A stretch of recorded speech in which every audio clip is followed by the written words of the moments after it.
அனைவருக்கும் அன்பான வணக்கங்கள். இது மகா பெரியவா ஆன்மீகம் யூடியூப் சேனல். இந்த நேரத்தில் தினமும் வரக்கூடிய குறிப்பான இந்த நேரத்தில் தப்பி தவறியும் கூட இந்த செயல்களை செய்யாதீர்கள். தினமுமே வரக்கூடிய குளிகை நேரத்தை பற்றி நிறைய பேருக்கு தெரியாது. ராகு காலம் தெரியும், யமகண்டம் தெரியும், நல்ல நேரம் தெரியும், ஒரு சிலர் கௌரி நல்ல நேரம் கூட தெரிஞ்சிருக்கு. ஆனால் இந்த குளிகை நேரத்தை பற்றி தெரிவதில்லை. இந்த குளிகை நேரத்தில் இந்த காரியங்களை செஞ்சீங்க அப்படின்னா உங்கள் வாழ்க்கையில் தொடர்ந்து கஷ்டம் வரும் அப்படின்னு சொல்லப்படுது.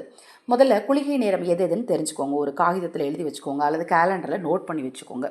ஞாயிற்றுக்கிழமை மதியம் 3 to 4:30, திங்கட்கிழமை மதியானம் 1 to 3, செவ்வாய்க்கிழமை மதியம் 12 to 1:30, புதன்கிழமை காலை 10:30 மதியம் 12, அடுத்தது வியாழக்கிழமையில் காலை 9 to 10:30, வெள்ளிக்கிழமையில் காலை 7 to 9, சனிக்கிழமையில் காலை 6 மணிலேருந்து 7:30. இதுதாங்க குளிகை நேரம். இந்த நேரத்தில் எக்காரணம் கொண்டும் நகையை அடமானம் வைக்கக்கூடாது, கடன் வாங்கக்கூடாது. கடன் வாங்கினீங்க அப்படின்னா திருப்பி வாங்கிட்டே இருப்பீங்க. நகையை கொண்டு போய் அடமானம் வச்சிங்கன்னா திருப்பி நகையை அடமானம் தான் வச்சுட்ருப்பீங்க, வட்டி தான் கட்டிகிட்டு இருப்பீங்க, திருப்ப முடியாது.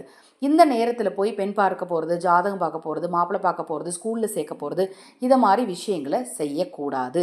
குளிகை நேரத்தில் அதை மாதிரி யார் வீட்லேயும் போய் உட்காந்து விவாதங்களில், அதாவது வழக்கு முடிக்கிறது, ஏதாவது பேசுகிறது, இந்த பஞ்சாயத்துக்கு போகிறேன், அந்த விஷயங்களை செய்யவே கூடாது. திருப்பி உங்களுக்கு பஞ்சாயத்து தான் வந்துக்கிட்டே இருக்கும்.